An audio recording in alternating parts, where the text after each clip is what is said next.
بنی اسرائیل تاریخ کی وہ سرکش قوم ہے جو تقریباً ہر طرح کے گناہ اور جرم میں مبتلا ہوئے۔ ان میں ہزاروں پیغمبروں کو مبعوث کیا گیا، لیکن اپنی شیطانی فطرت کے سبب وہ بار بار توبہ کرنے کے بعد بھی اللہ کے نافرمان ثابت ہوئے۔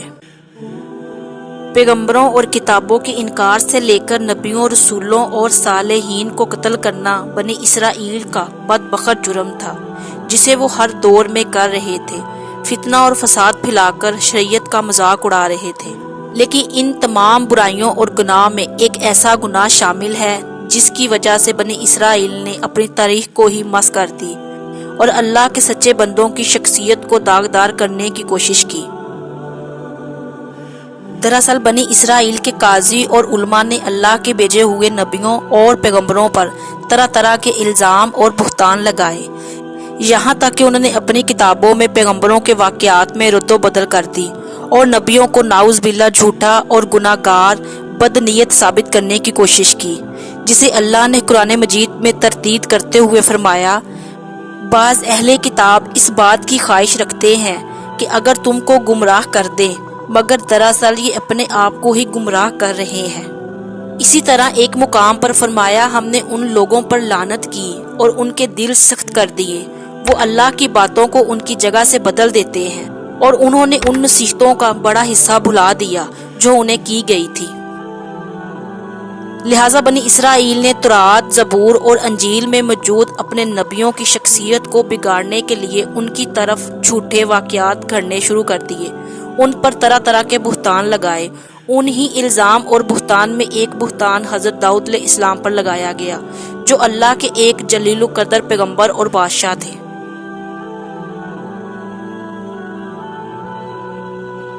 ایک رات داؤد اپنے محل کے برآمدے میں ٹہل رہا تھا۔ اس نے چھت پر سے دیکھا کہ ایک عورت نہا رہی ہے جو بہت خوبصورت تھی۔ داؤد نے ایک شخص کو اس عورت کے بارے میں معلوم کرنے کو کہا۔ اس آدمی نے بتایا کہ وہ بتسبا ہے، جو ایلام کی بیٹی اور سپاہی ہتی اوریا کی بیوی ہے۔ تب داؤد نے اپنے آدمی بھیج کر اسے اپنے پاس بلایا اور وہ اس کے پاس آیا اور اس کے ساتھ ہم بستر ہوا۔ وہ واپس گھر چلی گئی۔ وہ عورت حاملہ ہو گئی اور اس نے داؤد کو خبر بھیجی کہ میں حاملہ ہو گئی ہوں۔ بتسبا کا شوہر اوریا داؤد کی فوج میں سپہ سالار تھا، لہذا داؤد نے اوریا کو اپنے دربار میں بلایا، کچھ دن اسے محل میں مہمان بنایا اور پھر اوریا کو اپنے وزیر خاص یوآب کے ساتھ جنگ پر بھیج دیا۔ جب یوآب اوریا کے ساتھ جنگ ماز پر پہنچا تو داؤد نے یوآب کو ایک خط لکھا کہ اوریا کو جنگ میں ایسی جگہ رکھا جائے جہاں موت کا زیادہ سے زیادہ خطرہ ہو۔ چنانچہ یوآب نے اوریا کو وسیلے شہر کے بیچوں بیچ رہنے کا حکم دیا، جہاں حملے کا سب سے زیادہ خطرہ تھا، جبکہ اوریا کو اس سے قبل جنگ کا کچھ خاص تجربہ نہ تھا۔ صبح ہوتے ہی دشمن کی فوج شہر سے باہر آ گئی اور جنگ کی شروعات ہوئی۔ اوریا نا تجربہ کار ہونے کے باوجود انتہائی بہادری سے دشمنوں کا مقابلہ کیا، لیکن وہ اور اس کے ساتھی دشمنوں کے سامنے زیادہ دیر کھڑے نہ رہ پائے اور دشمنوں نے تیر کی بارش کر دی، جس سے اوریا شہید ہو گیا۔ جب اوریا کے مرنے کی خبر یروشلم پہنچی تو بتسبا ماتم کرنے لگی اور سوگ میں بیٹھ گئی۔ جیسے ہی سوگ کے دن پورے ہوئے، داؤد نے بتسبا کو اپنے گھر بلایا اور اس سے شادی کر لی۔ کچھ عرصے بعد اس نے ایک لڑکے کو بھی جنم دیا، لیکن داؤد کا یہ کام خدا کی نظر میں برا تھا۔ باب شموئیل کے مطابق داؤد کے اس گناہ پر اللہ تعالیٰ نے اسے سزا دینے کا فیصلہ کیا۔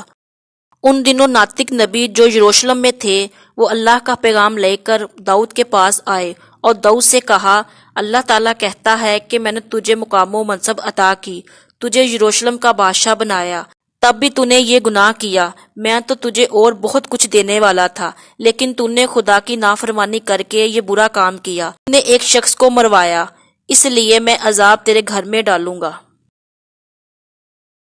کچھ دنوں بعد بتسبا سے داؤد کا پہلا لڑکا پیدا ہوا تو وہ ایک بیماری میں مبتلا ہو گیا اور کچھ ہی دنوں بعد وہ مر گیا۔ اس بچے کی موت سے داؤد سمجھ گیا کہ خدا اس سے ناراض ہے اور یہ اس عمل کا انجام ہے جو اس نے ماضی میں کیے تھے۔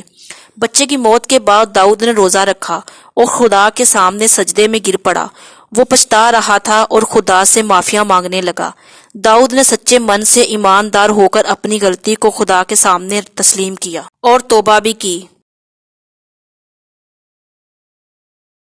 لہٰذا اللہ تعالیٰ نے اس کی توبہ قبول کی اور اسے دوسرا بیٹا عطا کیا جس کا نام اس نے سلیمان رکھا، جو اللہ تعالیٰ کا فرما بردار اور آگے چل کر ہیکل کی تعمیر کی۔ علماء یہود نے اپنی مقدس کتاب میں جو الزام حضرت داؤد علیہ السلام پر لگائے اسے اتنا عام کیا گیا کہ یہ زبان ضد ہو گیا۔ یہاں تک کہ بعض مفسر قرآن نے بھی تفسیر کی کتابوں میں اس قصے کو ایسے ہی نقل کر دی، جو ایک بڑی غلطی تھی۔ اس قصے پر تحقیق کے بعد امام فخر الدین رازی نے لکھا ہے کہ داؤد علیہ السلام کی طرف یہ افسانہ گناہ کبیرہ کے قریب تر ہے، جو سراسر باطل اور بے ہودہ ہے۔ اگر ایسا جھوٹ کسی فاسق ترین شخص کی طرف بھی لگایا جائے تو وہ بھی اس سے برداشت نہیں کرے گا، اور جس نے اس قصے کو حضرت داؤد علیہ السلام کی طرف لگایا اس پر لعنت ہے۔ دراصل اس قصے کے پیچھے چھپے اصل حقائق یہ ہیں کہ جب حضرت داؤد علیہ السلام کے بعد آپ کے بیٹے حضرت سلیمان علیہ السلام تخت نشین ہوئے تو اس وقت بنی اسرائیل میں ایک جماعت حضرت سلیمان علیہ السلام کے بادشاہ بننے پر ناخوش تھے اور حضرت سلیمان علیہ السلام کے مخالف ہو گئے۔ یہودیوں کے اس گروہ نے حضرت سلیمان علیہ السلام کی پیدائش کو مشکوک بنانے کے لیے ایسے بے بنیاد قصے گھڑ لیے اور انہیں تورات میں شامل کر ڈالا، کیونکہ سلیمان علیہ السلام بت سبا کے بیٹے تھے۔ اس قصے کو یہودیوں میں نسل در نسل پڑھایا جانے لگا اور اسی طرح یہ تورات کا حصہ بن گئی۔ اس واقعہ سے پتہ چلتا ہے کہ بنی اسرائیل اپنے انبیاء کرام پر فاحش الزام لگانے پر کس قدر بے باک تھے۔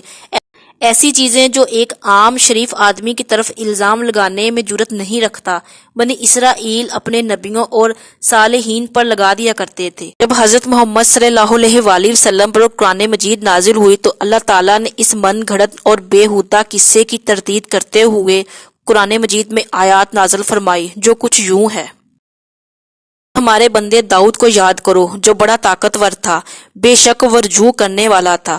بے شک ہم نے پہاڑوں کو اس کے تابع کر دیا تھا کہ وہ شام اور صبح کو تسبیح کرتے تھے۔ اے داؤد، ہم نے تمہیں زمین میں بادشاہ بنایا، پس تم لوگوں میں انصاف سے فیصلہ کرو اور نفس کی خواہش کی پیروی نہ کرو کہ وہ تمہیں اللہ کی راہ سے ہٹا دیں گے۔ بے شک جو اللہ کی راہ سے گمراہ ہوتے ہیں ان کے لیے سخت عذاب ہے۔ قرآن مجید کی ان آیتوں کی تفاسیر کے مطابق داؤد علیہ السلام اللہ کے ایک سچے پیغمبر تھے جن پر زبور نازل کی گئی تھی، اور پہاڑ، چرند پرند داؤد علیہ السلام کے ساتھ تسبیح کیا کرتے تھے۔ اللہ نے اپنی کسی مخلوق کو حضرت داؤد علیہ السلام کی طرح آواز نہیں دی۔ آپ بنی اسرائیل کے درمیان حاکم تھے۔ آپ ایک دن کھانا کھاتے اور ایک دن روزہ رکھتے اور بہت زاہد اور عبادت گزار بندے تھے۔ بلا شبہ اہل کتاب نے تورات اور انجیل میں ایسی تحریف کی جو خود ان کے پڑھنے والے آج تسلیم نہیں کرتے۔ وہی قرآن کریم رہتی دنیا تک کے لیے کتاب ہدایت ہے جو ہر قسم کی رد و بدل تحریف سے پاک ہے اور قیامت تک کے لیے انسانوں کے لیے ہدایت و نور کا سرچشمہ ہے۔